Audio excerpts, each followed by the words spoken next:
I can clearly remember sitting at home watching Rage when I was a young kid in the early 90s, and a film clip came on with four guys in the band. They're playing in this junkyard. The drummer had this beautiful blue pearl drum kit, and I'd never heard or seen anything like it before. That band's name was Living Colour, and that drummer's name was Will Calhoun.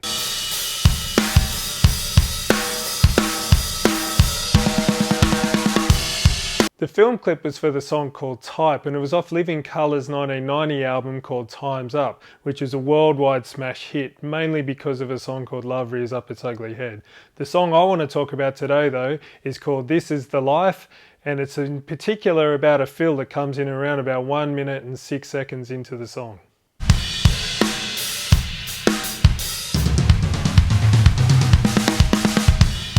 So there's a few things interesting about this fill, and one of them is that he starts on his floor tom and then he ascends up through his rack toms and then eventually ends up on his snare drum.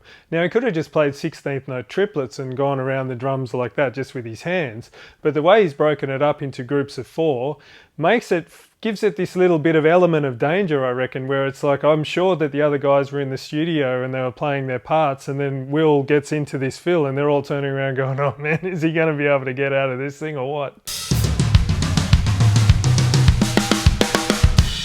So I started practicing at 70 beats a minute, so quite a bit slower than what the actual song is, just so that I could feel where that quarter note pulse was, because that was my biggest obstacle, was trying to find out where that was actually landing with my hands. So I programmed my metronome to play 1 bar of 16th note triplets and 1 bar of 8th notes, and then I just looped them over and over again.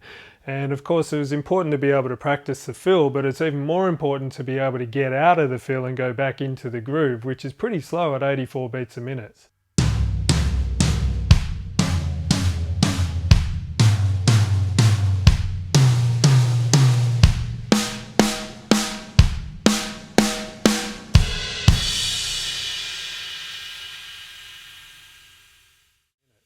And so after I felt comfortable with that, that's when I started bringing the tempo of it up until I eventually got to 84, and then I took it over onto the drum kit and just started playing the fill and then 1 bar of time. So 1 bar fill, 1 bar time.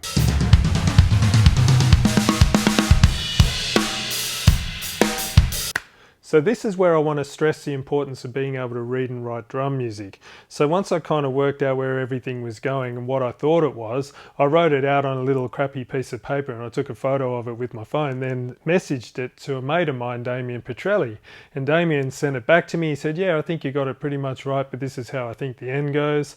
And so without that kind of being able to talk to each other in the same language, it would have been a lot harder sort of process for me to go through.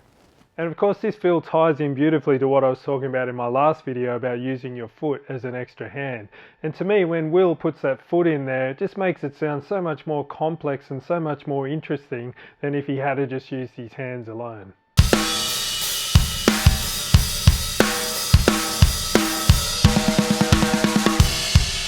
So thanks for joining me. I hope you enjoyed it and you got something out of it. And if you did enjoy it, please subscribe to the channel, and that'll really help me to make more of these videos. And of course, thanks to Will Calhoun for being such an incredible drummer and an incredible influence on my own playing and countless drummers all around the world. So thanks, Will.